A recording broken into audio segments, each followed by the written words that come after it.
Hello, welcome back. This time we talk about how to finally reproduce our spatial sound, which was derived from a room simulation, which was derived from a convolution with an audio signal from music, for example, and how to integrate that in virtual reality systems, which provide interaction and real-time processing. Let's recall our block diagram of the auralization. We already learned about the sound propagation part represented by impulse responses, the sound generation part representing an audio signal, the convolution part, which is done usually in block processing or in FIR filtering. Now we talk about how to reproduce the sound by adequate audio equipment, such as headphones or multi-channel loudspeaker systems, or even integrated in immersive environments such as a cave or a head-mounted display. The first question is, are we looking for a binaural technology in first place or a surround sound system? Now, one example for binaural technology could be that as we implemented the virtual reality system in our university, in our institute, we can use either headphones or a loudspeaker-based system, but the signal which is reproduced is a binaural sound consisting of two channels. These channels are adequate to exactly reproduce the sound pressure input signal for the eardrum of the listener. But because it is two channels, it can be only one listener. On the other hand, we can try to reproduce a spatial sound for many listeners. Many tens, maybe hundreds of listeners. For this we need another approach, which is in this example is illustrated by a wave field synthesis system implemented in an auditorium in the Technical University of Berlin, consisting of not just two but 832 audio channels, and it involves more than 2,000 loudspeakers. There's a clear distinction between the two approaches. One is useful only for one listener, the other is useful for many listeners at a time. Other alternatives of sound reproduction in space are so-called ambisonics methods, which are based on spherical harmonic decompositions of the receiver and the source, as illustrated on the left picture.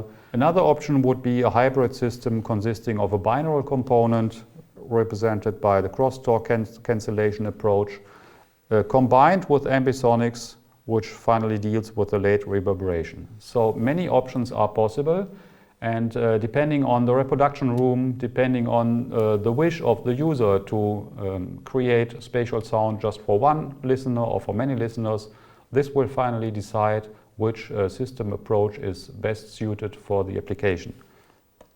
So as we have learned about the impulse response generation, the audio file recording, the convolution and the reproduction, we can put that all together and run it very, very quickly in so-called real time. So we have sources, we have the simulation, we have the processing, we have created the final result in a spatial audio format. This opens the possibility to talk about virtual acoustics as the component of virtual reality systems. Virtual reality is a quite challenging technology which is emerging today, and it contains real-time processing. Real-time refers to a maximum delay of 30 to 50 milliseconds at most for all the processing, convolution and so on.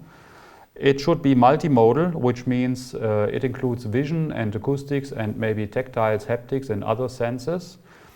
It provides interaction, that we are not a static listener receiving just a movie, but we are part of the scene, part of the movie, part of the environment. And this creates the sensation of immersion in the virtual environment. One example for such an immersive environment is the X-Cave, as illustrated in this picture. It's a 5-sided display system where the user can be part of the environment just inside of this display surrounding the user. It's not required, however, to use a cave in any case, which is quite a big investment. We know that virtual reality systems are emerging on the market very much, even on the consumer market. So we can even consider a smartphone to be placed on the head in an appropriate way in a kind of head-mounted display together with headphones to be used as a virtual reality hardware. The audio component in this cave environment in our university consists of every component which we have learned in this lecture about room simulation. The room simulation is performed in real time, which means the positions of the sources and the listeners are adapted according to the choice and the interaction of the user. The virtual sound sources are present in a database or in recordings. The impulse responses are based on binaural technology. They are convolved in real time in block processing and then sent to the output, which is in the simple case just a headphone. In the more complex case, also in a loudspeaker setup, we can use a dynamic 4-channel crosstalk cancellation system, which is called in our case a virtual headphone. In the next, we see some examples of virtual reality environments, illustrating the possibilities of what can be created and what we can do with it. In some parts you will notice also there's a quite significant 3D sound effect, and please observe the remark of please use headphones. In this video we see an image of a historic church in Spain. We are inside the cave. You see one of our research assistants. He is now going into the model by moving himself into this visual scene. We can also listen to a monk singing historic chant, a so-called Mozarabic chant from the 11th century. This model was used in cooperation with architects, architectural historians actually, in the Polytechnic University of Madrid.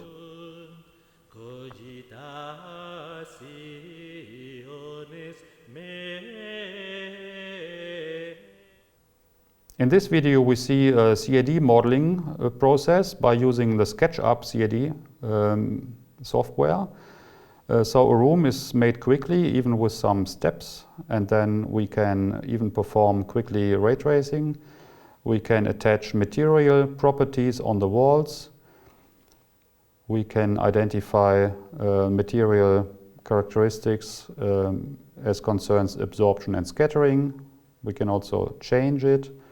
So in this way we talk about an acoustic simulation implemented as a plug-in into the CAD modeling software. You saw a dummy head, we see a loudspeaker, and we can perform the acoustic simulation inside of this SketchUp model. In this example we are in the cave again. We see now an environmental noise simulation with an aircraft as a primary source. We see in the same time a noise map on the ground. So this model can be used for designing airports actually by checking the pros and cons of various decisions according to the runways, the direction of runways and the length of runways, and the effects of noise on the population. The next two examples refer to spatial sound, and please use headphones now. That's a model of a metro station of our university, which actually doesn't exist, but at least we have a virtual metro station now. The train was modeled by using 19 point sources in order to have a plausible effect of the train noise. Now we listen to music through the door, but when the door is opened we can go into a concert hall where a jazz band is playing. You recognize that we are moving in the virtual scene, so the listener position is changed. This is what is called interaction. The impulse responses are created on the fly in real time, referring to the actual position of the listener.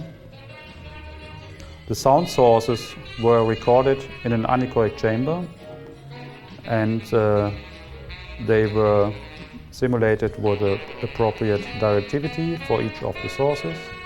And this is finally concluding a very nice example of auralization in real time in a concert hall.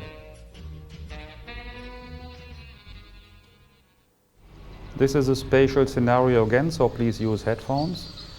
The sound sources in this scene are the birds in the trees, some cars on a street in the back, and the fountain, which we can see now. The fountain is modeled as a line source with a certain extension. The guitar is modeled as a point source with directivity according to the guitar.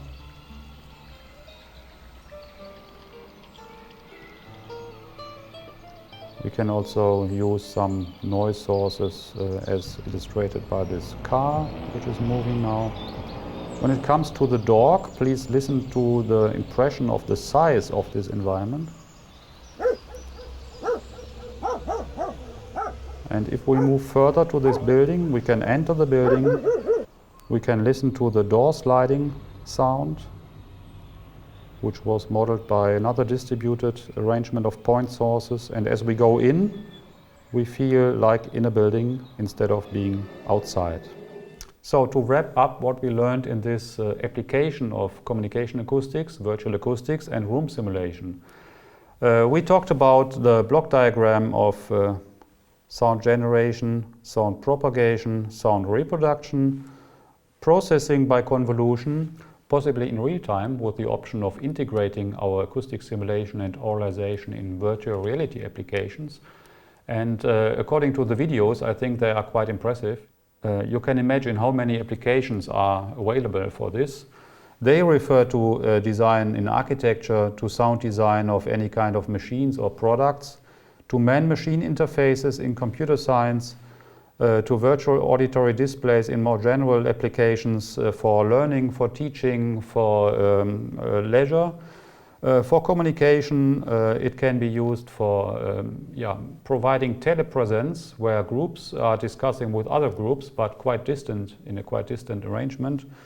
In computer science in general, virtual reality systems and human-machine interaction is a quite hot topic. In neuroscience, we can study what the brain is doing while we are in an environment, either real or virtual. And last but not least, this is a quite nice opportunity for game engines. So this concludes the lecture on room simulation with the final application in virtual reality systems, and I hope you got some inspiration for your further work or your further studies.